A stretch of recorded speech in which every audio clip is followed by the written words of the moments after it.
Previously on Anything Goes. And this is no disrespect to him, but his big closer was something that I think I've seen around before. It was like he'd hold up signs with translations of Southern, sayings. Okay. Like we had to drive like 2 hours to get to this place to do this one-nighter. And the entire way down, Batch is just sort of like, I don't know how the fuck people get on Letterman. How do you get on fucking Letterman? I've been doing this 15 years. Who makes those fucking choices? I deserve it. I don't know how to fucking get on Letterman. I mean, like 2 hours of that. And we get to this club, and it's a little awkward because it's a one-nighter. There's only like 12 people there, and I do my time, and I do everything. I'm still working off of paper because I'm just starting out and trying to do my 30.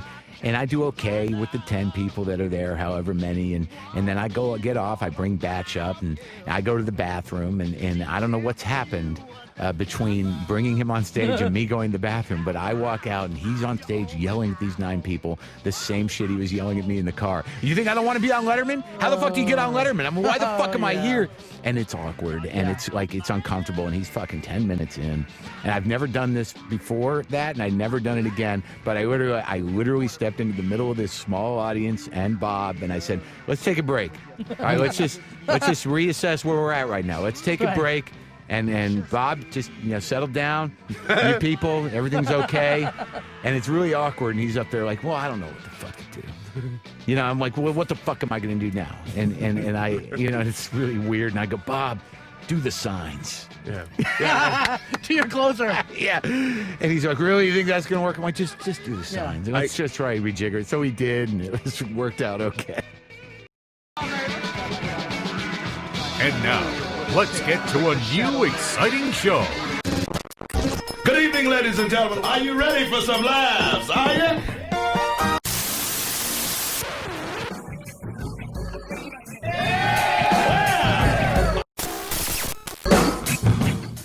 Don't touch that dial. It was molested, and it brings back horrible memories. This is Anything Goes with Darren Frost, How the fuck am I funny? Dave Martin, What have we got here? A fucking comedian. and Kathleen McGee. And I'll execute every motherfucking last one of you! Can you dig it?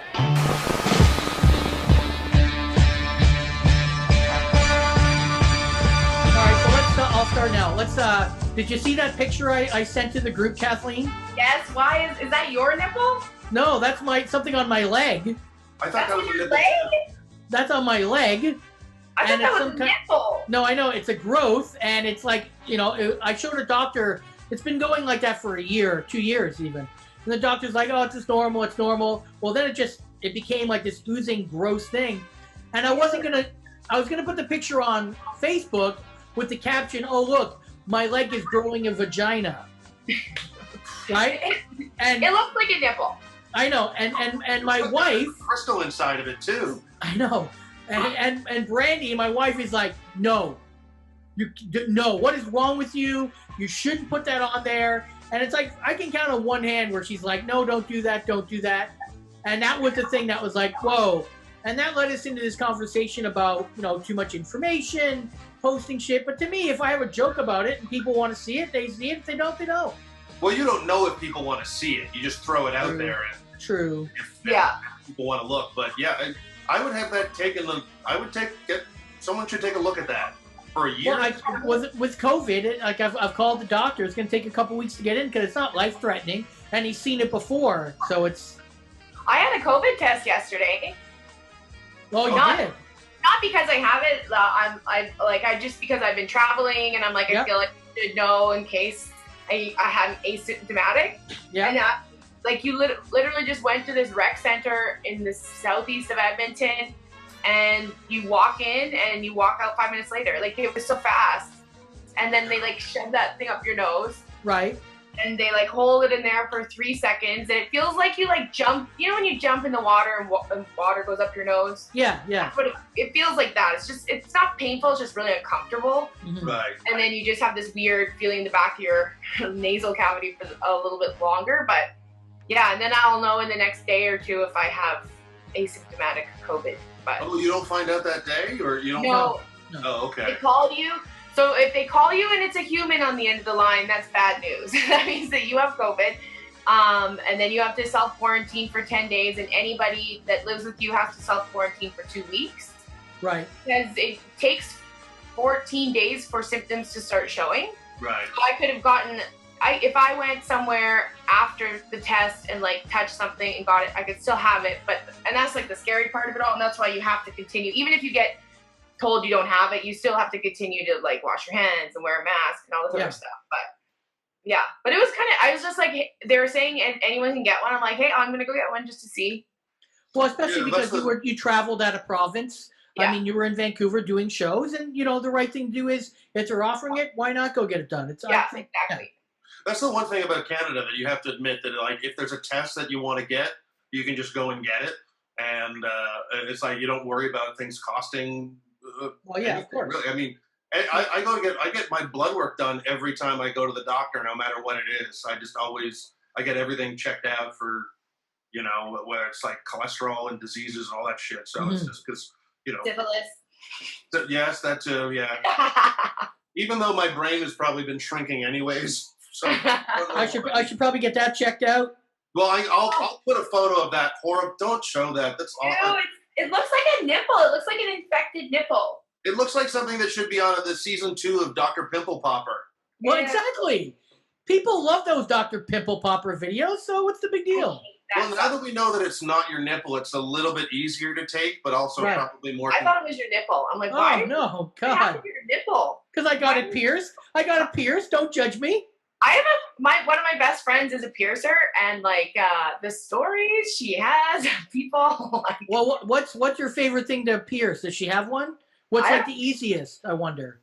I don't know. I mean, I'd have to ask her all these things, but like, I don't know. Like, I think she's like went to pierce a guy's dick before, and he had a boner, and she's like, "We're not doing this." Like, I don't think you can if you have a boner. Yeah. Well, I don't know. I thought it's easier if you have a boner. I have no idea the ins and outs of piercing genitals. I think she said that genital piercings are easy, but really? But she said we were talking about people have like their uvula pierced. Yes. It's crazy. Yeah. People have their uvulas pierced. People have like, what else did she say that she's never done it, but like she's seen people that have it. And like, because we were talking about tattoos, because I was like, I want to get an ejaculating penis on me somewhere. But I was like, maybe behind the ear, but you'd really see that. So I was like, maybe like on those weird lip ones. You don't want one here or anything like that? Or I can't, you're frozen right now. I can't see where you said. I said I want a big giant dick up my neck just coming. Well, no, you should have that on your thigh, so it's like shooting right into your vagina. Oh, like yeah. That's disgusting. That'd be really I just funny. want a cartoony little dick. I don't want like a big throbbing cock on my leg. Oh, well. Now, speaking of tattoos, you were in Vancouver and you saw the lady who has my tattoo on her leg. It's weird. Like, I know I have people on my leg, and it must be weird for them. Like, I have Molly Shannon, and she saw it, and she posted it on Instagram, and she messaged me and stuff. It was really cool. Oh, wow. Yeah, like, I mean, it's got to be weird to see your face on somebody's body. Like, and now that I have these tattoos, I'm like, I bet you Gilda Radner would think I'm nuts. Well, you know, look, her and her friend Laura, they're such big they're the best. And they're so great, and they're so supportive. And the only reason I got to know them is because they went all the way to LA for the Canada show from Vancouver. Yeah. And they're tight with a comic out of LA, a great comic named Chris Neff and Rouse. And so she has a whole bunch of other comics on her leg. Oh, yeah. So it's like I wasn't her first, but of course I was, you know, it's very nice, a gesture. It's amazing. That someone likes my comedy that much and enough. Yeah, I mean, I'm supposed to be out there in October. I want to get a picture taken with it. And you know, but it's really, what's really funny is another comic who will remain nameless got very upset that she got my picture on her leg. I want that comic to be right beside you. If you ever have that, would be truly. That comic showed up at my shows in at the House of Comedy, and he double kissed my cheeks, and I'm like, whoa, it's COVID. You can't just like go up. Yeah. People's cheeks. I don't know, but April is like one of the most amazing. Like, there's just some people that I've met in the comedy world that are completely supportive. I have like people in different towns. Like, I have a couple in Saskatoon that comes to every single show and buys everything they can for me and supports me in every way they can. And April does that, but tenfold. She supports the Vancouver comedy scene, like nobody. She makes these books of every quarter, like pictures with her and all the comics, and it's just like it's awesome. She came to so many of my shows, and I'm always like, aren't you like sick of my jokes? Because like I'm sure I don't turn over that much. And she's like, no, it's always fun. And so what I found is people who in that category, even though you don't turn over as much material as you think you do, one, they actually do notice that you do jokes differently. That's number one. Number two, they love to see other people reacting because they relive that first time. Yeah. And when I was out there in Vancouver shooting that commercial and hanging out with them, they went out 3 or 4 nights that week. Like I convinced them to go see Glenn Wool at this little bar because they'd never seen Glenn and they wanted to, and they went out and they had dinner and they watched the show and it was great. Then the next night they went and saw you, and that's why I was with them. Yeah. And we went for dinner and then went and saw you at the House of Comedy there. And it was just like they are hardcore supporters of comedy, almost like I was when I was in my late teens in music and concerts. Yeah. But they're not in their teens. They're in their 30s and 40s, still going out that much, which is pretty impressive. And that's also why COVID crowds are great because I was talking with Lisa Baker. Sorry, you're not friends anymore, Dave. But I was talking with Lisa Baker about this, and because you cut out. Yeah, now everybody knows that whole we're not friends thing anymore. Cut out. I don't know what happened there. I don't know.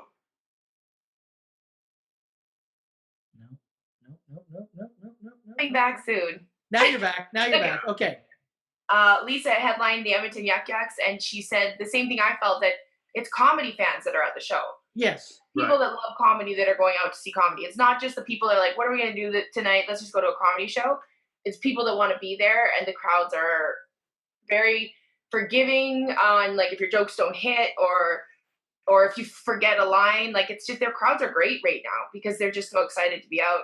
And normally I don't like being a merch whore about things or about comedy and stuff, but now is the time that if you do like a comic and you know that they have any kind of merch, it is the time to kind of step up and maybe buy, because whether you realize it or not, that $20 or that $15, if even 5 or 10 people a week, that's extra money for that comic or performer or musician, indie musician, same thing.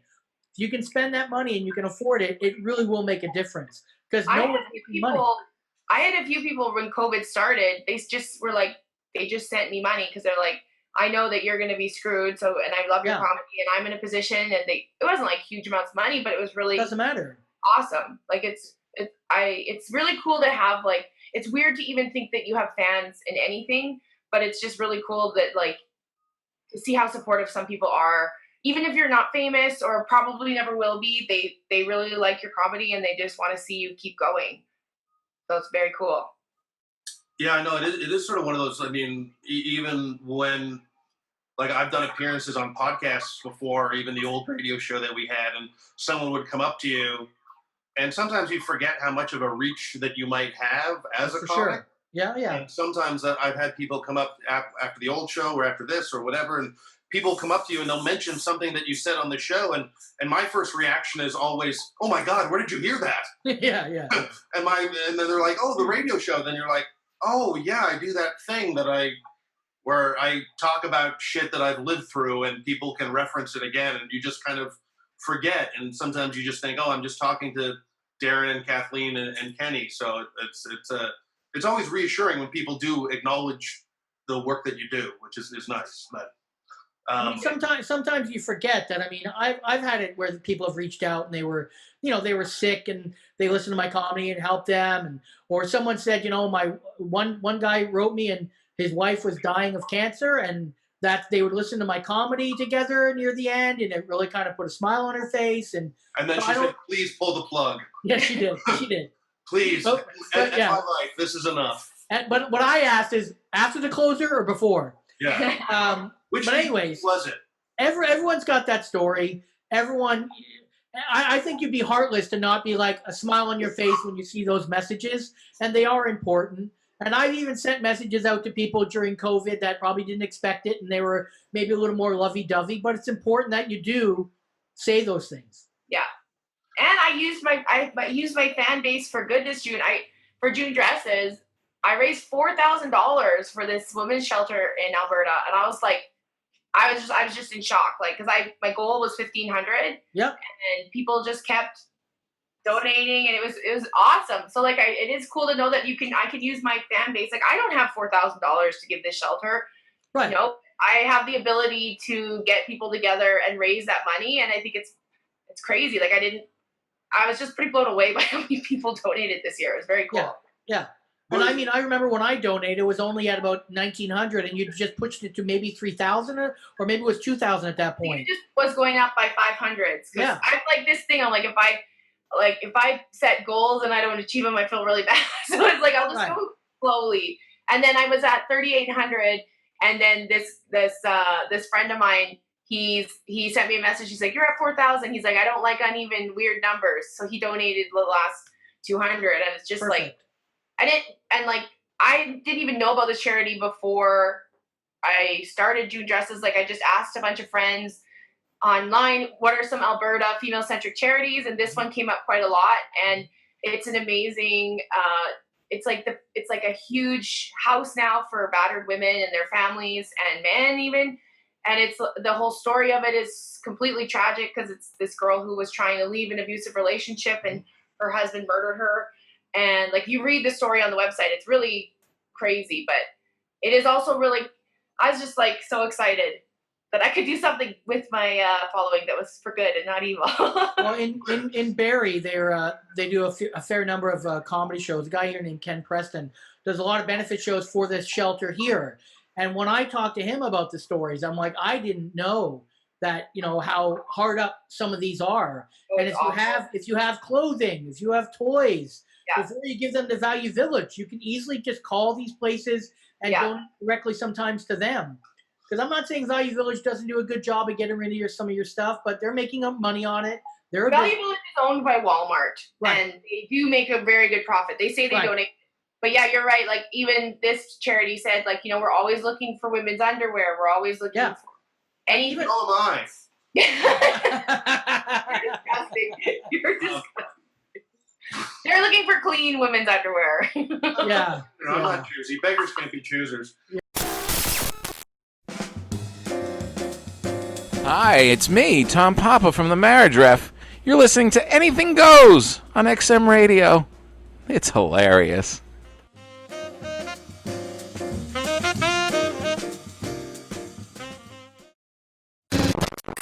Yeah, exactly. I don't care if you get fit, bitch. I love you. Yeah. That's why I did all my weight loss. I lost it in my boobs and my ass, and I feel better. I was gonna fuck you one night when we was out in the Maritimes. I said I ain't gave it. Frosty looking good as a motherfucker. then with that stripper up there teasing you, I said, "Oh, is Darren be ready to go?" Yeah. Darren ready to get turned out. Yep. I'm surprised that we never actually hit a strip club. Hit up a strip club in when we were out east together. I haven't been to one probably in like maybe 5 or 6 years. But yeah, I'm not a big fan of movies and we were there because that was the venue we were playing. And that's why we were in it, because it was actual. We performed at a strip club, so that's why we were there. I worked too hard to get my little bit of money to give it to hoes. I got hoes that gave me babies I got to send money to. Any of the other ones can drop dead. I don't care. That's like my cousin in Scotland took me to some strip joint, and I thought I was going to see, we said, let's go out. I thought I'd meet some Scottish bitches or something, right? So he takes me to a strip club, all these Russians. So I'm like, oh, man, I don't want to sit. And my cousin wound up marrying a stripper, though, right? A Scottish. So anyway, the Russian girls come over, and I go, you don't need to sit here. You ain't going to make no money with me. Because just like that, you throw me away like I'm garbage, just like that. And then I said, well, ain't nobody invite you. And then another one, what else? Another Russian stripper says, you're a big, mean man. You are very scary. I said, not scary enough to stop you from coming over here and trying to sit down and get my money. And then one says, I need to get the money to send home to Russia. And I says, it's Christmas next week. I need to keep my money to go home to Canada with. And then it's very hard in Russia. So I said, did I tell you about how it was for the black man in 400 years of being in America? So Russia didn't want to hear my trash, but, they didn't get no monies from me. Do you think Kanye's actually going to run, Kenny? He can run, but don't nobody care about Kanye. After he said slavery was a choice and put on that MAGA hat, he lost his ghetto pass. I don't know. I still see a lot of support for him on there. Like, there's some diehard fans, and it's like, you really are supporting him still? Not enough that are going to vote for him. Not enough is going to hurt Biden. Well, I think I saw a theory that I think that it might hurt Biden more than it would do anything. No, yeah. He gave up on him. Well, first of all, he can't even be president, or he can't even run because 6 states he's already missed a date. Isn't that true? There's dates that he's missed, so he can't even run in 6 states. O.J. Simpson would get more votes. Do you think? I know so. At least he got rid of that cave woman he had. But no, Kanye. Wow. That's no, but I mean, Kanye, the community is basically, go to Marsha Warfield's page. She says, sit your ass down. Ain't nobody thinking about Kanye, and nobody is. And it's almost an insult for people to think that, well, all the blacks are going to vote for Kanye now. No. Obama won because Obama had white people liking him. Plus, Kanye's a loose cannon. Yeah. Does he have an album coming out, though, too? Yes. Yeah, so this is all just a big promotional thing for whatever. We'd rather see Carmen run. At least Carmen's out there trying to do something for the people. If we're gonna vote for a black musician, Killer Mike might get more votes. Oh yeah, yes. It's silly white people that think that blacks are gonna line up to vote for Kanye. Kanye West. Okay, Kenny said it. You know what? Whenever I've never been like, I've always thought he's a really talented musician and everything, but himself makes me annoyed and frustrated. And the guys that will always defend him to me are white male comedians in their 30s, because they love him and they'll always defend him no matter what. And I'm like, guys, like, this guy, he's a bad person. His wife is they're egomaniacs. They're crazy. This whole time, the whole pandemic, she's been hawking her stuff and being like, look at how rich we are. Now buy some stuff for me and then I'll donate. But only if you buy it for me will I donate. And they're just bad people. They're just the Trumps, basically. They're the same thing. You know who I really don't like? White male comics in their 30s. I don't like them. I don't like to talk to them. I don't like to give them rides in my car. No. I don't even ask if I can get a joint from them. Not one single one. I'm sure if you gave me a list, I could pick out some that are all right. But overall, they're just annoying. Well, name me some. I'll tell you if I'm down with them. Like Sean LeComber. I don't know him. Okay. I mean, I know him, but I don't know him enough to say yay or nay. Yeah. I like his cowboy shirts, but he's from Alberta. Jay Brown used to buy them when he was out there. So you cannot judge a man by his cowboy shirt. No, and he doesn't wear those anymore. He just has a headshot that's 10 years old. Yeah. Okay. So he spends his money on drugs instead of new headshots? Yeah. Or has he got babies he's got to feed and got priorities? Okay, well, see, and he's up there taking care of his children? Yeah. Yeah, then he's a good man, Yeah. No, LeCombre, I know for a fact you would like LeCombre. You'd like his comedy. We've talked about him before. You just don't remember. I just remember the cowboy shirt. Yeah. Yeah. Because, there's always going to be a list of, but I know what you're saying in that 30s white comic kind of category. I mean, I was one. You're grinding it out. You think you're perfect. You think everything you say is gold. You have no repercussions on what or any idea of. Hey, I knew Ron Vaudry and Glenn Foster and my good friend Chris Finn. I knew a whole generation of white comics that was in their 30s, and they're not like these ones now. Right. Yeah, there's a lot more entitlement, I think, that comes with a lot of the or anger that isn't motivated by anything real. Just a lot of like a fake sort of phony anger because they think that that's what they're supposed to do at that age.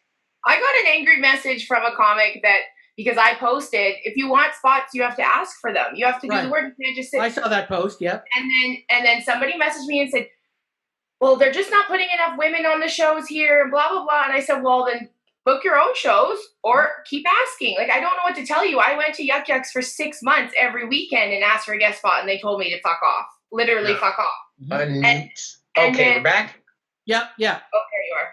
And then, Good, 'cause I was same assistant. But she Okay, was so we're mad back. at me. And I just said, I know you think it's really tough for you, but it was tougher for the girls ahead of you, and it was tougher for the girls ahead of them. Like, you need to. I'm sorry, who's mad at you? Oh, there's a comic that just sent me a big long DMs, and then she's like, well, I think you're a trailblazer and stuff. And I'm like, but none of the girls ahead of us would have. Kathleen froze. Yeah. What her main point is that, she posted something on Facebook saying that comics, if you want something, you got to ask for it, like spots, because they're not just going to call you up anymore and ask you to do spots. If you want to get out there, you've got to get out there and grind it out. That's pretty much what she was saying. Yeah. And then some people were kind of saying to her, like, they don't put enough women on shows. I'm just backing up what you said, Kathleen, because you got out for a second. And, it's funny, like, when I look at all the young comics I helped, and I've said this, way too many times, it's always because they came out and I saw them come out. So, Kathleen, that one weekend with Terry Clement, you and I Want It came out like to 3 or 4 shows in a row. And, like Bobby Mayer was coming out to all the shows all the time. And, But they got comics know too, that. so you don't mind helping them out because they're bad dudes. Bad comics. They got some riffs. Of course, but before I knew they had riffs, I knew that they were at least putting in the work. Because I hadn't seen either Andrew or Kathleen do stand-up at that time. Yeah. But when I saw them come out to 4 shows in a row, I'm like, they're taking this serious. Or they want to fuck the bartender. Maybe. Or fuck either one of you guys. Oh, fuck off. No. I'm just saying, the possibilities are endless on who you can fuck. No. We ain't got that Dave Martin rap going down. Neither. No. We got that Dave Martin player thing happening. Yeah, me and Terry Clement, we were the unfuckable when it comes to telling a joke, but you sure know how to talk a bitch into giving you some pussy. That's one thing cannot be said to anybody else. Well, you're not wrong. You're blessed that. He's not wrong. He's not wrong. I'm not proud about being right either, though, so. We save our talking for the stage. Dave said, I'm only on stage to get the PUSSY. So it don't matter if I say it on or off. Well, oh my God. Have I upped the danger quota in your podcast a little bit the past 10 minutes? No. Okay. It's fine. It's totally fine. But if I have if I'll see a comic come and do a guest spot on a weekend I'm headlining, if they take off right after, I'm like, well, I'm never going to ask to work with them. Like, they don't care. They just care about getting their 5 minutes and then running off to an open mic where there's nobody to watch them. I'm past the point of caring if they stay or if they go. Yeah, I don't, it's not a big deal, but also, like, I learned so much because when I started, I literally went to Yuck Yucks every weekend and I watched all the comics. Mm-hmm. And I saw the really great ones and I saw the really bad ones and I learned something from all of them and I got to know them. So when I moved to Toronto, I knew all the Toronto headliners. So they all welcomed me. I got spots easily. It's just like the whole like networking part of comedy doesn't really exist as much anymore. Maybe it's more online now. Maybe the networking happens more online than at shows, but nobody hangs out anymore. It's just like people have so many social media now where people are hanging out with people that don't like them just because there might be some stage to get on now from what I've read. Right. Well, I think there's so many ways that comics can feel like they're professional comics without even getting on stage very often. I mean, if you have enough Instagram followers or enough Twitter followers, you can feel like you're a comedian. Or even if you live in a city like Toronto, you can go out and do a whole bunch of spots and not get paid for them, but then still feel like you're a comic after all that time. And then you feel like you're. I don't get paid. That don't make me feel like I'm a comic. No, but I'm saying that the clueless many that are out there that feel like that they just deserve shit because they've been doing it for 10 years, but then they're complaining to people that have been doing it for 15 or 20 years. And it's all those people that just thought, oh, well, Just for Laughs should just call me. Or when there were like TV shows around like Comedy Now or something like that, people were like, they should just call me. It's like, well, why don't you call them? Well, they should just call me. You know, I got Just for Laughs because I That's the messaged case that Zoe nobody that year. deserves more than Joel Friedman. He's been sticking around the comedy scene since I first came to Toronto back in 1981 or something. yeah. Right. Your internet connection is unstable. So's my mind. Well, go ahead, Kathleen. What did you say about JFL? I got Just for Laughs because I messaged Zoe. I sent her a message and I said, I really think I could do it this year. And like she sent me a message. She's like, well, where are you from? And I said, like, she knew her, but she was like, what city are you from? And I said Edmonton. And then I got the Edmonton spot that year.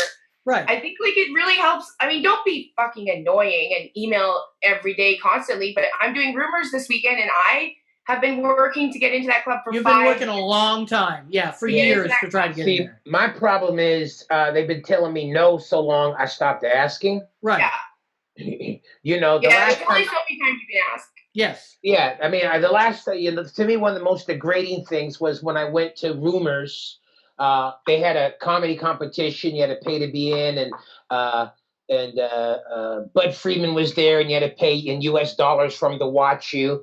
And I went there with hand in hat, my hand basically. This after I'd hosted the Juno, the Geminis, yep, and all this other shit. And I was treated with, not even by Bud. I mean, Bud's just there to grab that American money at each location you can go to and onward, hold his puppy and have his monocule in. But just the lack of respect that was shown, I said, I cannot grovel and I will not grovel any longer. So, and I've had some brilliant material I've written since then that I could have had all kinds of shows and deserved it. But as they said in The Wire, when one person was about to get murdered, I don't deserve this. And they said, deserve ain't got nothing to do with it. Yeah. So I stopped, with young comics, I tell them, all you can do is keep punching and keep hating. But please don't bring up deserve, because deserve ain't got nothing to do with this. Right. Yeah. Right. Well, and two, like, I think that's something that you start to feel the longer you've been in it. It's like, I'll try for these things, but if they don't want me, then they don't want me. I'm not going to put myself through like. Well, for a lot for me is that, and why I stopped chasing a lot of it is you only have so much time in the day. Are you going to concentrate on where you're wanted and you can make money, or where you're not wanted and you keep bashing your head against a wall? Not wanted. That's not wanted. That's what I'm going to keep doing. Right. I'm going to be Frosty because you keep finding places where we're wanted. Right. And that's what I'm going to concentrate on.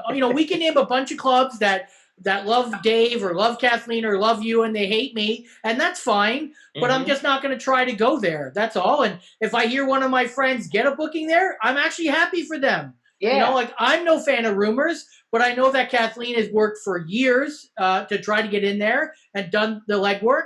So great that they're opening it up and letting her have a week. That should be rewarded. Do I want to play there? No. I'd like to play there because it's my hometown, but I never really even asked the new owners. I did one spot there when my aunt died, and I was in town for her funeral. Right. And I said, well, let me run down this club and do 10 minutes before I bury my aunt. So I ran in there, and then I never bothered to contact them. It wasn't like they grabbed me. Hey, we've been wondering how we can get a guy like you. Because another comic of my generation, they just told him, you're just too damn old for our clientele. Right. So with me being the same age as him, and him being cleaner than me, and I always got to think of, the dirty, what holds me out. So if I'm old and dirty, then, and they're not letting the clean and dirty, and so, don't waste your time. But I still believe I'm going to do something creatively that's going to bypass all their shit. Right. And they're going to, and they'll say, yo, can we get you in here? But except for, and then I'll go, yeah, I'd like to, because the truth is, I would like to. Right, right. There's only one club, one owner in this country. I have no desire to play for. I will never be broke enough to take their gig, and they'll never have enough money to pay me. And and other than that, I'll still go and gig with anybody, anytime, any place, anywhere. But I'm just saying, I'm not hurting my knuckles on them doors that don't hear me knock. Well, we'll just find another gig for you in the nation's capital. I've always said that, when it comes to Winnipeg, that festival, every year that they don't have you there is wrong. And I don't know if you remember this or not, Kenny, but when I got the festival my first time, I almost got a shirt made that said, "Where's Kenny?" that I was going to wear on one of the non-gala nights, and you actually talked me out of it. No, I love you, and you always got my back, but I don't need you jump in front of a bullet when ain't nobody shooting. Right. Yeah. Because then they go, there he is, pow! I'm going, it could have just stayed down there, Right. you know. Like I've got nothing against John Wing. John Wing is a great comic. He's perfect for television, and he does that festival every year, and that's great. But don't tell me there isn't a way that they can find you, one of the greatest comics this country's ever produced, in your hometown for a festival. It's just ridiculous. I mean, Just for Laughs had Mike McDonald for almost 30 years and then kicked him to the curb. There's no reason why you couldn't have had that run. But yeah, they just choose not to. Kick me to the curb. I'll take that. Right. Look, even the dogs don't like it. Even the dogs are pissed off. I thought that was Bull Connor sicking them dogs on me again. Now, I wanted to ask you, Kenny, a couple days ago, a comic from the States called Daniel Dugar posting about, do people think Chappelle is the new Pryor? Yeah, I got in that one. And you got into that, and there was a lot of people saying yay or nay. And just kind of sum up, what is your opinion about that? I think Pryor is the greatest comic there ever was, but I do think that Dave Chappelle is the greatest comic living. Right. You know, in 40 years when I'm dead, will comics still be quoting Chappelle the way I'm quoting Pryor jokes from 1975? You know, Yeah. time will tell. Yeah. You know, so is Chappelle the greatest of all time? I don't know. I got to say Pryor is. Right. I think, but 40 years from now, well, how many comics are going to be? You know, it was Chappelle that made me want to do this. So, you know, Miles Davis said, you grade meat, you don't grade musicians. And I think it's, you know, it's almost sad how nobody even says Chris Rock is the greatest of all time. Well, that's where I was going to go. Because for me, don't get me wrong, I think Chappelle is amazing. Yeah. But I love Chris Rock more because he's a little more vicious and more pointed and faster paced. And we've talked about this before. Yeah. For me, Chappelle sometimes a little too slow paced for me. But Chris Rock, when he stalks that stage, that's the thing that I love. So plus, Chappelle. Chris Rock had that bit about niggas act like books is kryptonite, you know? Yeah. So, I mean, that is a line that 20, 25 years down the road is still, you know, on my deathbed, I'm going to say to my son, are you reading? And he's going to say, no. I'll say, you act like books is kryptonite. I'm still going to have that in my head, in my dying breath. Kryptonite. You know, so I mean, it's you know, Chris Rock is at that level, but Chappelle, you know, boldly goes where no other comic has gone before. And you can say, well, you know, Pryor's a destructive personality probably prevented him from being greater. His health prevented him from being greater. Yes. You know, he was all wrapped up in that multiple sclerosis when Carlin was banging out those last 3 or 4 legendary HBO shows. Now, if my man Rich has been healthy and still able to function full strength, who knows? But you can't go on what if. What if the horse I bet $100 on had won? Mm-hmm. But it didn't. So all we got is, what we got is what we got. So definitely I think Chappelle is the new bar to judge everything else by. Well, I think Chappelle's had a lot more specials, hasn't he? Has he put out more material than Richard Pryor? I mean, I don't know about that. Well, I think more material that's more accessible now. Not accessible as in it's easier to relate to, but just it's on Netflix and it's on all these other platforms. Right. Well, don't forget, the first live-in concert Pryor did wasn't until like 1977, 78. Right. So before that, you just had to basically go to an album and you had to figure out and imagine when he was acting all this stuff out on stage what it looked like. Right. But there was that one special that he did. Was it Live and Smoking, where it's like from the early 70s? And he's I think it was at the Improv. He was just, that wasn't even supposed to be a special. Yeah. You know, that's when the video cameras were new and somebody taped them and he's like picking his nose and people are walking out. Yeah. So that was just footage that somebody said, let's make some money on it. Well, yeah, I know that's the special where he has the restaurant that he's in. I think there's a menu behind him on the wall. that was like Catch or something like that. That was I think there was a Catch a Rising Star or somewhere. There's one part of that, my favorite part. It wasn't even a special. Yeah, you're calling it a special, but it wasn't a special. It was he goes off. Yeah, he goes off on a rant on that. and it doesn't go over that well. And there's two cameras set up, and he just kind of purposely looks over at the other camera and just does one of these. And one of those moments of just like, well, yeah, it's like my favorite albums are the ones where some jokes don't even hit that well, whether it's George Carlin or Pryor, or like the idea that you have to. It's always funny when I see comics doing specials in these big theaters, but then if you ever go see them live, it's going to be in a club. I just wish I could see more specials in clubs rather than in these big theaters that you're not gonna see them in anyway. And that wasn't even, and what that was at a point in his development, because if you watch that one, you'll see the material that became That Nigga's Crazy. Is this something I said? You can see the early beginnings of that material. Yeah. So of course it's not finished. It'd be like if we showed a tape from you from 7 years ago and try to call it a special. Ain't a special. It was something that you recorded when you know, and then later on, that's what you'll see the roots of some of his better hits. Right. Yeah. But yeah, so no, I saw that, and like I said, Chappelle, I think is the bar that all things are to be measured, at least for me. Well, so there's one thing I wanted to ask you about. Do you have something before I go on to something else, Dave? Or no, I was just going to say one time Darren and I, when we were in Ottawa, we interviewed Jesse Joyce, who's done a bunch of specials. Or no, not specials, but he's done a bunch of the Roastmaster writings, and he's written for a lot of roasts and stuff. And he was Greg Giraldo's writing partner. Right. Yeah. Hope he didn't write that suicide note. Well, Jesse still says it was from partying, that Greg died from partying too hard, and it wasn't really a suicide, but which I sort of tend to agree, but because everything was going so well in Giraldo's life at that time. But Jesse said something that was kind of interesting, that he was just like, he said that a lot of comics just say that Richard Pryor is this influence on them. Right. Because they feel like they have to. Yes. He's sort of like this Mount Rushmore of comedy. And Jesse was sort of like, I wasn't that influenced by Richard Pryor. I respect the guy, and, I like him for everything that he's done, but it just feels like a lot of comics feel like they have to say he was one of my influences when, it's like every time that you see a remote, like there was some guy that went to a concert and he went up to people with T-shirts on and he actually asked them, hey, can you name a band? Can you name an album by this band that you have a T-shirt on? And then most people were like, no. I fucking hate people like that, though. God damn it. I hate that.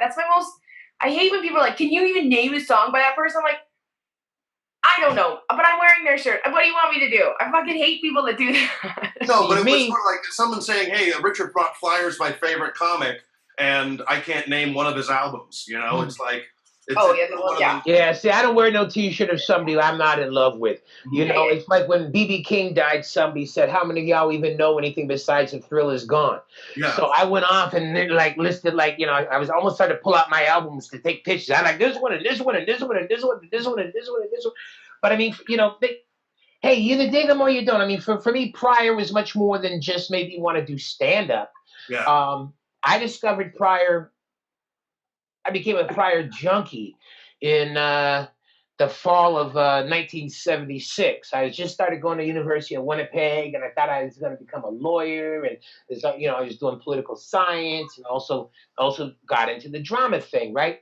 But I was in this bar called the Gay Cavalier in Winnipeg, and maybe I shouldn't have been wearing leather pants and a leather jacket, but I was. And there's a country band playing there, and this woman come over and says, you should leave because my friends don't like niggers. So I said, well. And then this guy come over and says, what that lady say to you? I says, lady, I wasn't speaking to any lady. He says, my friend. I said, so anyway, these bikers chased me out. And on the way out, they go, get moving, Superfly. And I was mad. I never wanted a handgun before that moment. And I said, man, I wish I was Shaft. I wish I would. I'd shoot them And I wish I could have kicked their bikes over. I would have gotten beaten to death. Sure. And they would have said, he kicked their bikes over. And the police would have said, well, you don't kick bikers' bikes over, Mr. Deadman. So anyway, I became so paranoid. I wouldn't go anywhere where bikers were going to be. And what I started doing was I started hanging out downtown near the university, but I started hanging out in places where all the pimps and the hoes would hang out. So I started just hanging out with the worst possible black people I could find. Yeah. None of the others that were going to school to become educated, nah, they wasn't fun. But the more criminal based they were, the more I embraced it. And then I heard that nigga's crazy, and what it did for me was it took away the hurt of the word. It took away the sting. Because when they said some niggas never get burnt up in buildings, and then I think about when I seen a bunch run out of a theater because somebody pulled a gun, or I thought about the guys that my friends of my father's that however James Brown was wearing his hair at that time, they're wearing their hair at that time. These are grown ass men with 5, 6 children. Yeah. Right. I think about the friends that I had in grade 6 that called me Kenneth, Kennuf. Yo, Kenneth. And they would wear red pants and the see-through socks that all the pimps would wear. So so Pryor just brought, for me, he brought back all the things that I loved about my people and my culture and the friends I had and the people that have been kind and the beautiful. Like Darren, that time we were in Detroit and you stopped at that gas station. Oh yeah. Right? Well, Oh, see, yeah. that was, to me, that is just the beauty of what the people is. Yeah. I said, nigga, fuck. You know, that's just that, and even the strolls down to my son now. If a black woman calls him baby, if it's a restaurant and the waitress says, and what you gonna have, baby? That motherfucker stared her so long he forget what he want to eat. He just falls in love with the sound of that voice calling him baby. And Well, yeah, just so everyone knows, I mean, we went to Detroit because Kenny wanted to shop for some clothes. And he went and he got all these great suits and like all this amazing, like it was just amazing to go in these stores. And he bought these suits. And before we crossed the border, still in Detroit, we stopped at a gas station and there's bulletproof glass everywhere. And it's like they're all behind, like you can't even get near any employee. And literally that's what they were screaming. They were screaming at each other, what Kenny said. And I'm just waiting. And after them screaming these obscenities at each other, the woman just turned to me and said, "What do you want, baby?" Like this to me. And I was just like, I just want a candy bar. Kleenex out. Like, I just want a candy bar. Can I get this candy bar and not yell that? Don't yell that word at me. Don't yell that word at me, please. Oh, yeah. They was MF in this and N in that and MF in this. Oh, they were just going at off. each other. And I'm like, this would never happen in Canada because someone would write a letter saying employees said these words to each other, and I was like, when was this? Like 8 years ago. When they still had the Windsor, or did we drive from London that day? We drove from London because we taped my We had Melito with us at night. Was that another time? No, that was that weekend, but he didn't come to Detroit because he was scared. Oh, and he had that Che Guevara beard, and I said, I ain't taking you across no border with me. Yeah. Yeah. Yeah. But that was an eye-opening experience driving through the streets of Detroit like that. I never, like the lights weren't working, like cross lights, they're all broken, and you just go. They didn't have potholes; they had shell holes from pew. Like, yeah. I couldn't believe it. Garbage everywhere. Decrepit homes. I mean, like. Cause I'm close to the edge. Yeah. It was that song. That was the video for that song, man. It was crazy, and it was an eye-opening experience.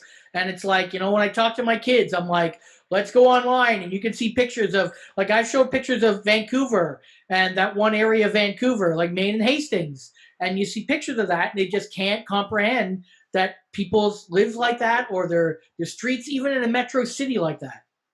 Yeah, seeing stuff on video does not do it justice, because even when I've been through Detroit before, and as a white kid from Toronto, there's stuff that I saw that I was sort of like, I've only seen this on TV, and you almost think, man, this is real. This is like I'd only find this, watching a movie or something like that. And see, I was lucky because I had Detroit comics when I played Windsor and come across. Yes.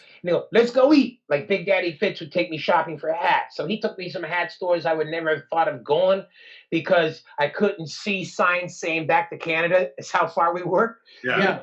It's like a runaway slave without a map. It was like, is it safe over here? And so I started wandering further and further from my usual hunting spots.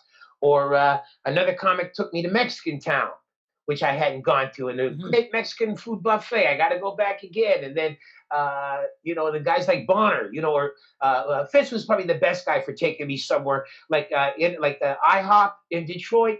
You wait 30 minutes for them to come to your table to give you a menu. Then you wait 30 minutes for them to come back, ask you if you want coffee. Then you wait another 20 minutes for them to come back and take your order. And by that time, you've seen 2 shootings, a marriage, and a whole prom roll up with everybody wearing matching tuxes and gowns. And then they finally bring you your pancakes and with not Aunt Jemima. It's just syrup, different flavor syrups, and then you wait another 2 hours to get your bill, and you spent the day having breakfast. And it's loud, and it takes slow, and I'm going like, man, we need to send some staff here to teach y'all how to serve properly. So I wanted to ask you, Kenny, because you brought up Aunt Jemima, and there's this growing. So I've talked to a couple of people in the last week, and they keep on defending the name Aunt Jemima, and they keep on bringing up the idea that the family behind Aunt Jemima was happy that it was still there. And it's almost this idea of, even if we use that as a fact, does one family's income or feelings trump a whole nation who wants it to change? Well, Aunt Jemima's been an embarrassment to a lot of black people for a long time. Right. I remember reading Malcolm X's, the autobiography of Malcolm X. He was saying how he watched Gone with the Wind, and didn't say it was. I think it was mostly Butterfly McQueen that he had issues with. I don't know nothing about birthing no babies, but he said he slumped down in his seat from the embarrassment of it.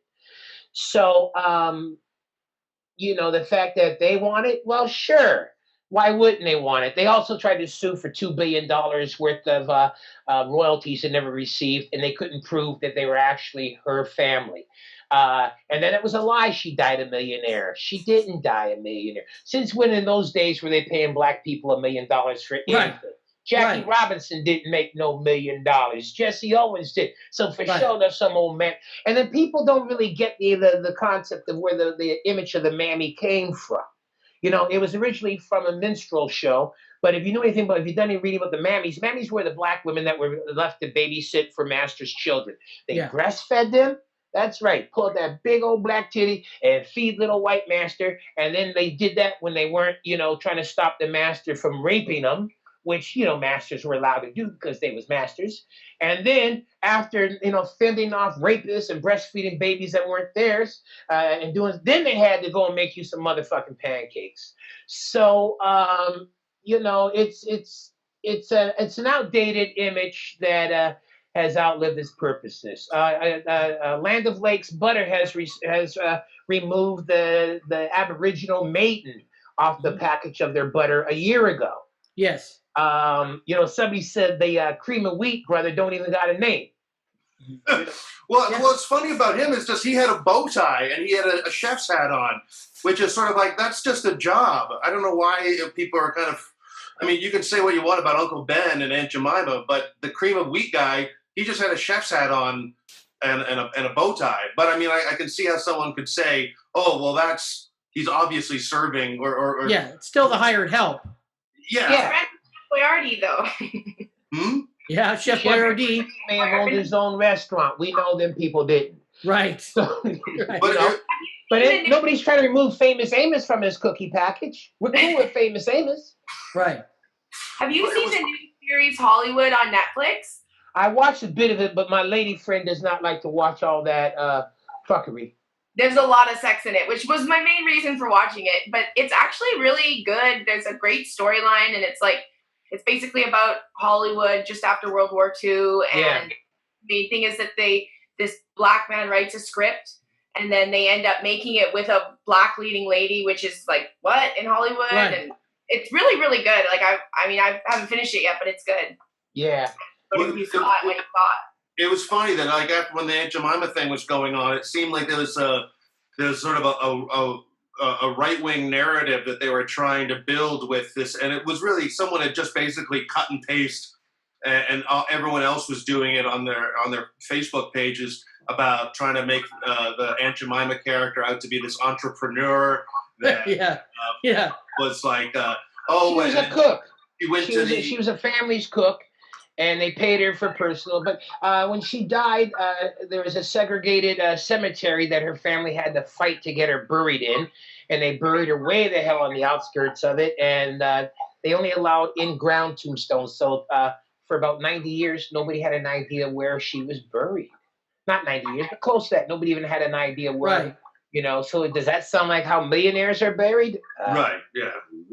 Well, and there's a lot of memes going around too. Like there were no white people in the Bible. Jesus was not white. Like more than likely, it was like a Middle Eastern man. Oh man, there's a clip on Fox News where the one of the lead people on Fox is interviewing the main guy behind Black Lives Matter, and they get into about the fact that Jesus was black, and he just wouldn't let it go, and it was great. Like he's like, but you know, he was black, right? Well, we know he was from the Middle East, but you know that he was black. It's a very good clip of like, you have to watch it because she's not willing to go, yes, he was. Well, obviously he's from the Middle East, that he's not white. Like he's literally not letting it go. He's great to see. He didn't look like a Swedish white tennis people. player. They weren't white people in the Bible. But white people have turned that story into their story. Like yes. They do so many times. He wasn't. Hey, remember when JJ on Good Times drew the black Jesus and he used the wino as his model, and his daddy was going to whoop him, and Florida was going to make him move out of the house, and how dare you? Because this is our Jesus, and oh yeah, it's insane. I remember that. Go ahead, Dave. Go ahead.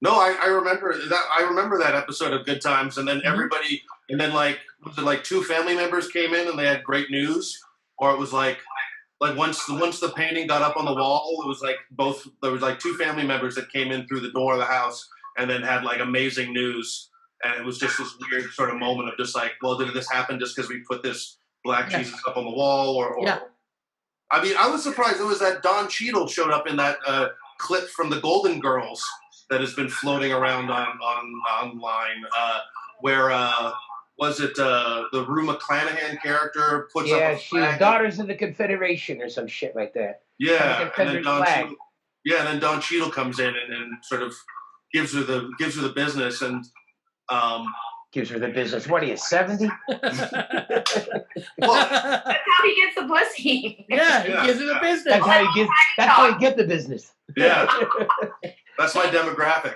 Girls with granddaddy issues. But I like in that one scene where sort of like then the Don Cheadle character leaves, and then one of the white women says to Rue McClanahan, "Oh, you should hold on to that one. He's one of the good ones." Yeah. Which I think easily that I think every time that Candace Owens leaves the room, that there's a guy that turns to someone else and goes, "She's one of the good ones as well." Right. I mean, I know who Candace Owens.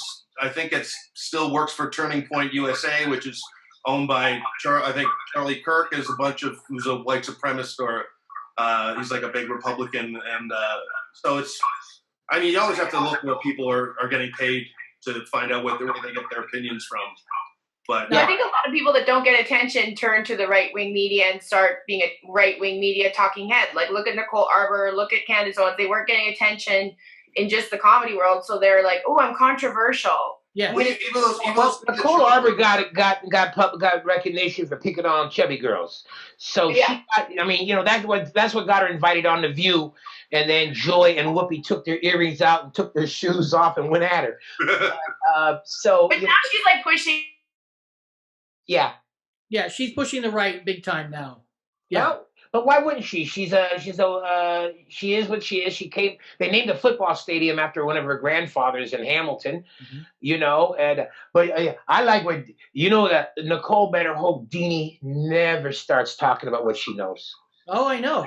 Oh. Yeah, they were very good friends, and now they're not Until friends they wasn't. at all. Yeah. Oh, yeah. Well, now, but I wanted to ask you quickly, Kenny, about, so everybody, there's this talk about taking statues down and then putting those statues in museums. What do you think about that? I hate to see any statues torn down. They tore down Frederick Douglass in Rochester this weekend. So if you're going to tear down statues, I guess you can't just tear down Christopher Columbus and not Frederick Douglass. I remember 25 years ago, maybe 30, in Buffalo, they spray painted the statue of Martin Luther King. And then they had to use pressure cleaners to take it off. and it chipped away a lot of the facade of him. So as my junkie Vietnam vet friend Tommy Cox says, now he looked like Yappy Cotto. So I prefer them being museums as opposed to vandalism. See, but my whole thing is, leave them up, but build some new statues. There's a black woman that dressed as a man so she could fight in the Civil War on this side of the Union. Right. Put them up. Right. Or I like the whole idea of building statues of anti-slavery people or black people next or behind the Confederate one, so you cannot take a picture without seeing the other one. Like, could you imagine if they placed a statue just perfectly behind Robert E. Lee, and there's no way you could take a picture of it without MLK's dick hanging over his back in the background? No way. The president of the Confederacy and the penis of a man that had a dream. No matter how you take the picture, that just came out. Well, I think that so much. Just build new ones, but build them so they upset the people that worship the old ones. Right. Well, there was like those. I think it's in Macon, Georgia, where there's like there's a statue of a Confederate general there, and they wanted to take it down and put it. They could put it in a museum. There's lots of room, but then they wanted to replace it with a statue of Little Richard. Which bamboo. Well, he was the biggest person I know from Macon, Georgia, and then one of the Allman Brothers after that, I think. Right. So from Florida. I don't think anyone would disagree with having a Little Richard statue up. It's just, Jerry Lee Lewis would. Yeah. Well. Yeah. It's just or that guy. Remember, Paul Irving sent us that clip of the artist that like Little Richard pretty much was very, very similar to, and was before Little Richard. Like if you heard the music, it sounds like Little Richard. The look, it looks like Little Richard. I wish I had his name in front of me, but it's pretty astounding. I was very surprised. Well, I saw the one of Stevie Ray Vaughan. This is the second or third time it's been vandalized. First time they did some stuff, and then they had like a Philadelphia Eagles football jersey they put on him, and I don't think he cared for any team. And then I think it was during one of the floods down there, they graffitied him, and now just somebody's, written on him again. So I posted the other day, well, if you're going to take Stevie Ray down, then I want dibs. I'd love to put him on my balcony and people could look over, it's flooding down in Texas. But I mean, I'll tell you what statue I love, and I hope they never tear down. There was... in Chicago, in Grant Park, across from the Congress Hotel, there's I can't remember who it was, but it was a native on a horse or a soldier on a horse. But during the '68 Democratic Convention, one of the yippies climbed on top of that with the Viet Cong flag, so he kind of mimicked the pose of it while holding up the VC flag. And to me, that's an iconic picture. Right. Because that's when, you had anti-war activists, not people that, wrote on Facebook, but fuckers that went and got spray painted and clubbed in the head and dragged off to jail. You had activists that climbed there. I don't know about waving that Viet Cong flag because it was killing our boys. But still the point was that, to me, that was such an iconic picture that I can't see that. When I took my kids to Chicago last time, I had to tell them all about the picture with the flag. And then I Googled it so they could see it, and and say that was the times. It's not funny they'll tell my kids, the '68 Democrat Convention, and then after Martin Luther King was assassinated, me being 10 years old and seeing the National Guard jeeps driving through town with soldiers in the jeeps with fixed bayonets. It seems like a million years ago. What do you think is what do you think's going to happen? Do you think are we going to see another 4 years of Trump? Because I know it's like with all the sort of it's like, I mean, even after the '68, Republican convention or Democratic convention. Democrat, yeah, that delivered basically the country to Nixon. Right, yeah. So it's even after all those riots and all that racial unrest, and it still went to Nixon. That's because white people wanted protection from, fear of a black planet. It's like when you saw the film of the couple guarding the two lawyers down in Missouri, guarding. That's why people want their automatic. That's why they want the AR-15s and the AK-47s, because it's fear of the black crowds overtaking your mansion, killing your dog, and going to tell you what room in your mansion they're going to sleep in. Yeah. You know, that is the exact reason why you've got But the NRA. when has that ever happened? I mean, It never has. I know, but this is the whole thing about. It's you know like what? you can. People got guns. No. Yeah, but it's always like I got to worry about this, and this. If that had happened before, I'm not saying I would agree with it. I would understand it more. Mhm. But none of these riots have went into someone's personal home and done something to a home. To my knowledge, have they gone into a store like a Target? Yes, they have.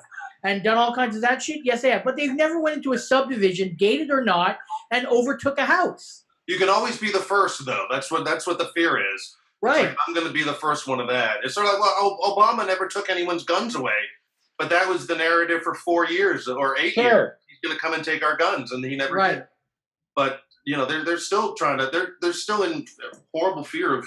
Oh well, if Joe Biden comes in, they're gonna take our guns too again. But okay, I just lost contact with you guys. Can you still see me? Yeah. I can still see you, yeah. And we've only got about 2 minutes left anyways, Kenny. Oh, so, okay, because I can't see Trump's whole base is going to, this is all I just got to say is Trump's whole base is going to die from COVID anyway.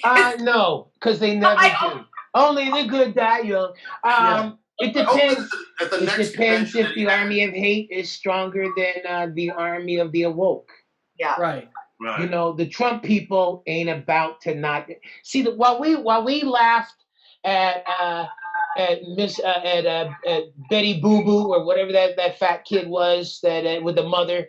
And, Boo Boo. Yeah. Yeah. Well, we were laughing at that, and we were laughing at the Duck Hunters, and we're laughing at Bear Duck Hand Dynasty. And Duck Dynasty and Bear Hand.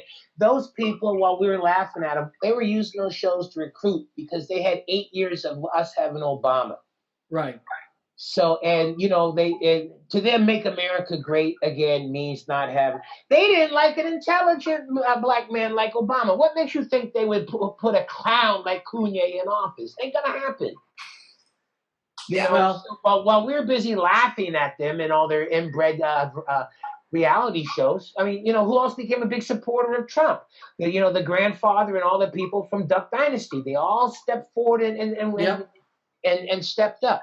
So it all depends if the people on the right are going to go up there and back their player. I've been so disappointed by so many people that I've been cool with over 30 years to see now how right wing they are. They're like, well, Kenny, we don't have a White Lives Matter marching.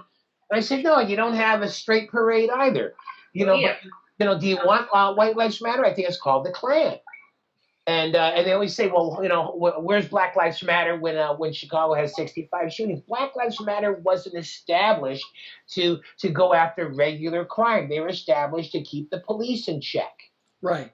And now I almost feel like Black Lives Matter has been hijacked by the radical white left. That's who's breaking all the windows. That's who was. I think I got in trouble on Ted Wallach's show when I said too many white people in these riots.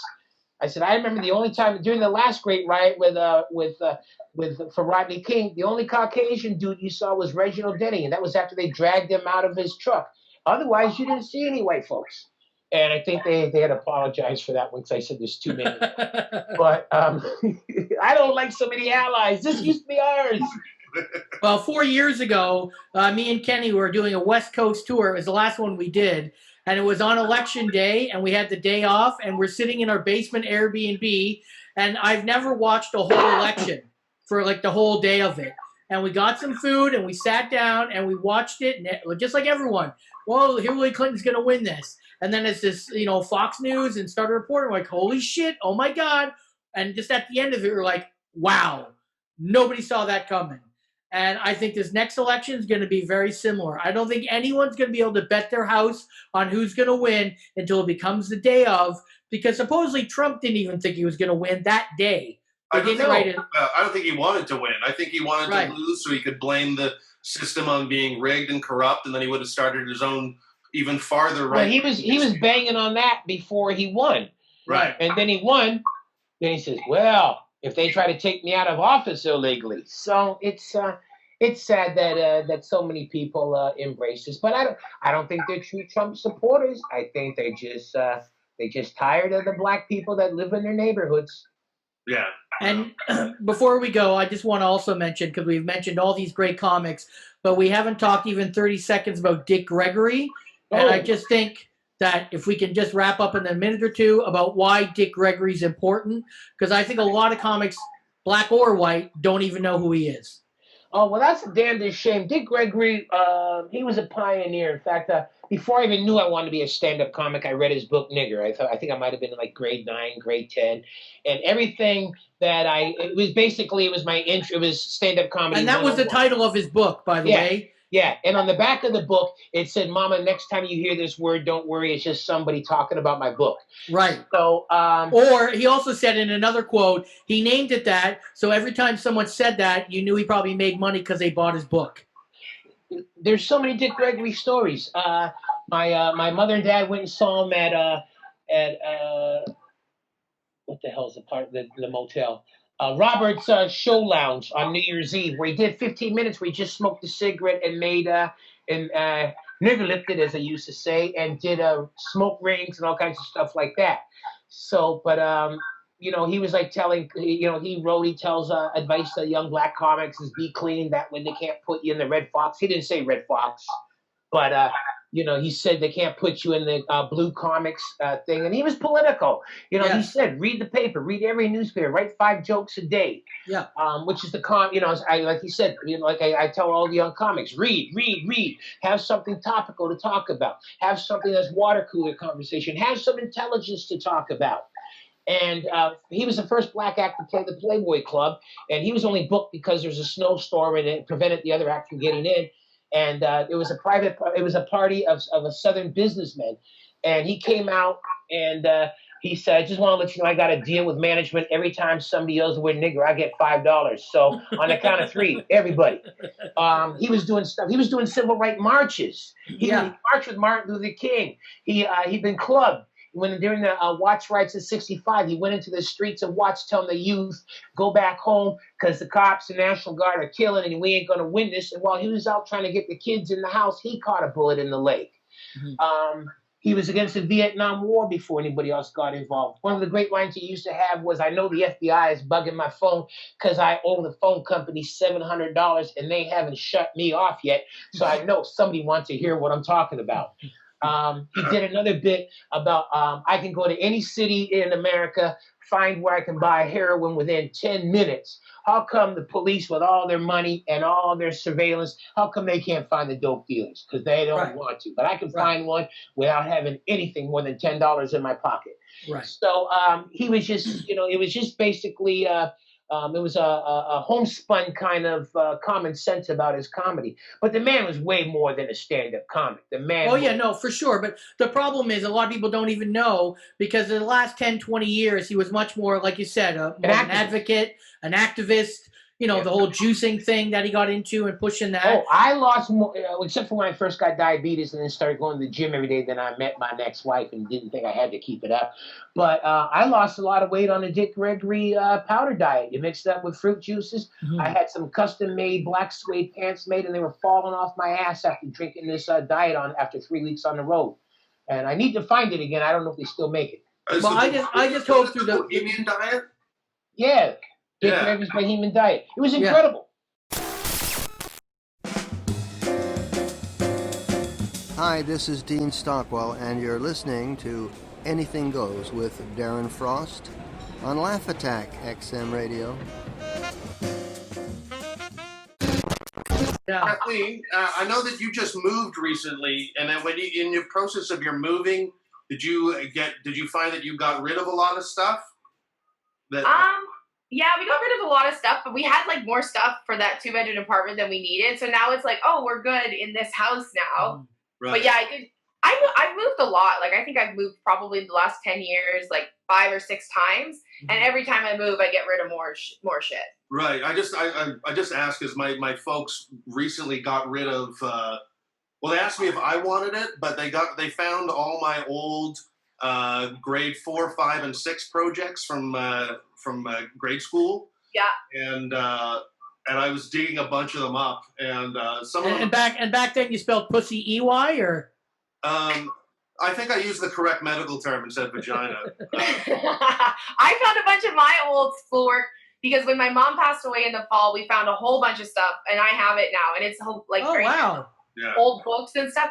I have like old report cards that are hilarious, and we found one of my mom's old report cards that was like she was failing everything. I'm like, oh, she was me. Like we were the same person. And she always got in trouble for talking and stuff. But yeah, no, finding those books, that's the best. I was, when you guys were talking about Value Village and passing shit on, it reminded me of a story that, I guess 2 weeks ago, last Father's Day, I went over to my folks' place and oh my God. I was putting a bunch of stuff in this filing cabinet that I have that's at their place. And I threw a couple of pieces of paper in the garbage, and I looked in the garbage, and I found all of the presents that I gave to my dad for his last birthday from like a year ago.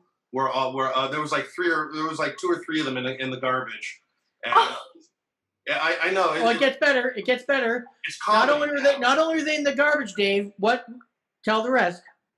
Oh, what's the rest? They were unopened, weren't they? Oh yeah. They were unopened in the garbage. And I said to my dad, I was just like, I picked them up out of the garbage, and I took them from his office, and I put them by the front door, and I just said, Bob, listen, if you don't like the things that I've given you, you could give them away to a Value Village or an anything or whatever you want, but you don't need to throw in the garbage. And for 2 seconds, I could tell that he was about to do I don't know what you're talking about. It's just like, I literally just put the gift that I gave you a year ago for your birthday by the front door, and I plan on giving it to Value Village as soon as I can. And then he used the excuse, no hard feelings. That's not I don't understand that. While this is not a no hard feelings situation. But then I also was thought, like, the one day that you knew that I was coming over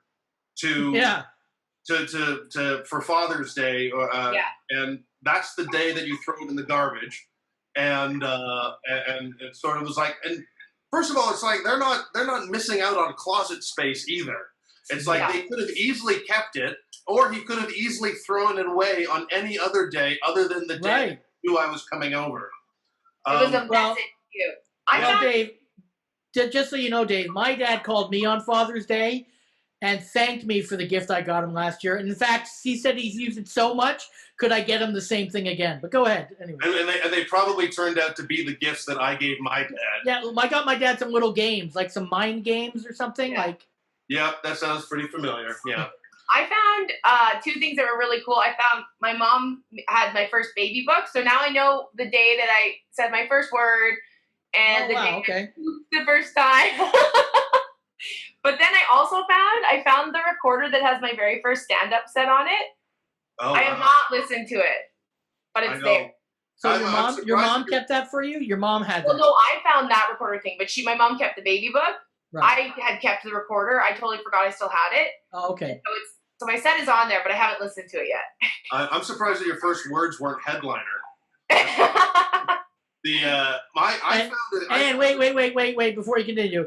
Now, Kathleen, what you got to do is you got to get that digitized and put that out as your next album. I should.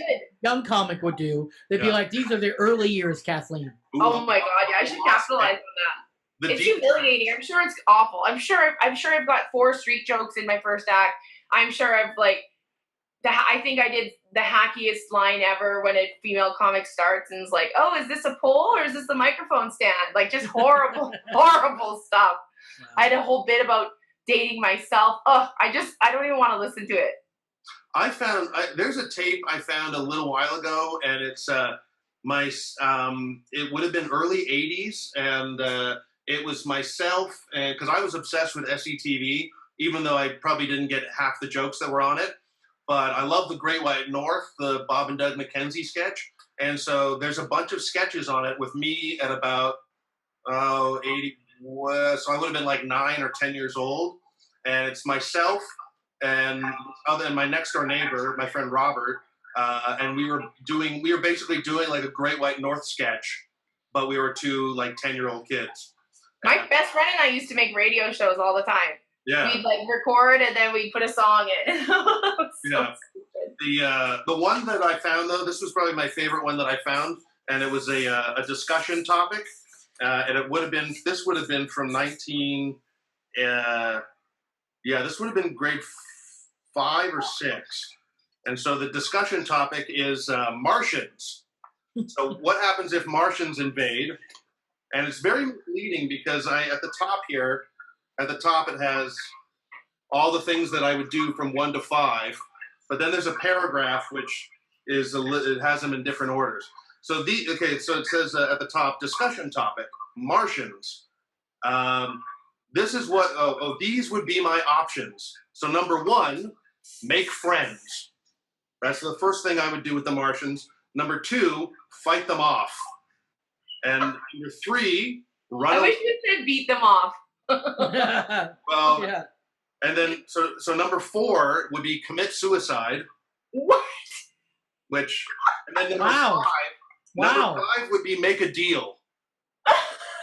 Kill yourself first, and then maybe make a deal. Yeah, which doesn't really. It sounds like your approach to women. Yeah, beat them off, commit suicide, make a deal. Here's the deal. Fight them off. Yeah. Run away, commit suicide, then make a deal. Yeah. Which doesn't say much for my skills which doesn't say much for my suicide skills.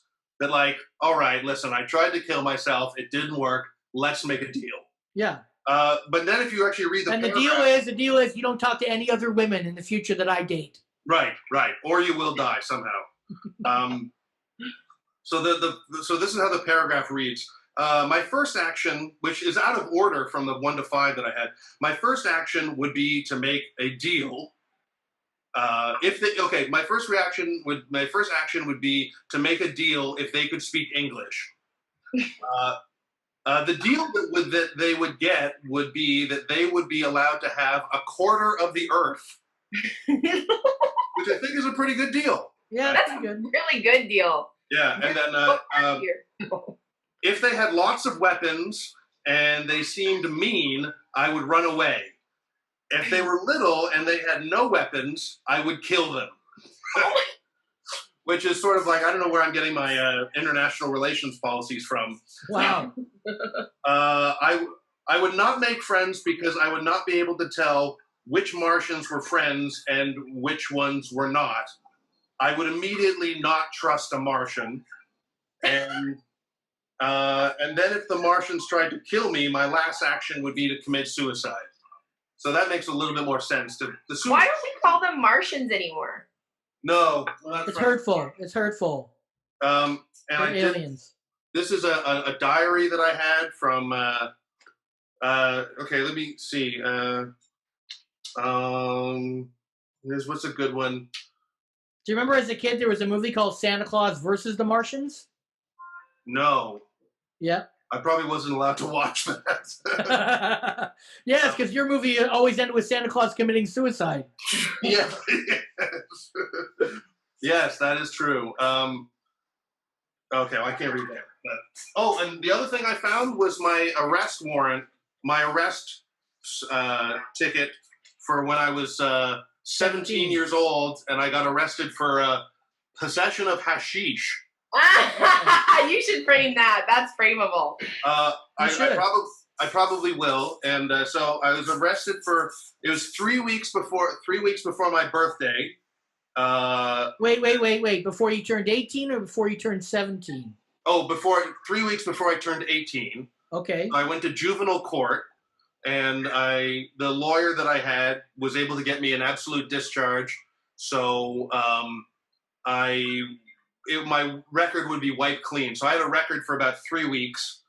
And another you leveraged that, didn't you? You told everyone. Sure. No, everyone said, you're going to get an absolute discharge. No big deal. And that's what happened. But the day that I had my court date, my mom was pissed off. Oh, yeah. She spent about 15 minutes in court, and she bought a brand new outfit for it. And she was upset because she wasn't in court long enough for people to notice her outfit. Yeah. God. And so I thought that was pretty cute. And so then she turned to your father and said, for every Father's Day gift from here on in, right to the garbage. Right to the garbage. So it's possession of hashish. I didn't get a mugshot taken because they didn't find any money on me, and so they couldn't get me for dealing hash. I just had possession because it was all in one big chunk, and I didn't have any money on me. And so the lawyer I got, this is actually pretty funny. The lawyer that I got, his fee happened to be $420. Ah, shut up. $420 was my lawyer's fee, and for my possession of hashish charge. So was $420 a thing back then? Pardon? No. Was $420 a thing back then? Oh yeah. I mean, it was around, but it wasn't like celebrated like it is now. Well, it wasn't as big as part of pop culture, but weed culture wasn't either. But 420 was still a thing. Yeah. Okay. Yeah. That's still the funniest, though, is my mom was all pissed off because... Did you have to pay for the lawyer, or did your parents pay for it? Oh, I was 17. My parents paid for it. I did have a job, though, so at the time... I was 28. My parents paid for it. My parents paid for everything. Wow.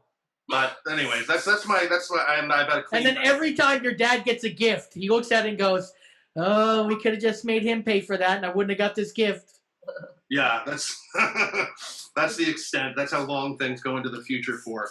But yeah, 3 weeks before I turned 18, so I've been a good boy ever since.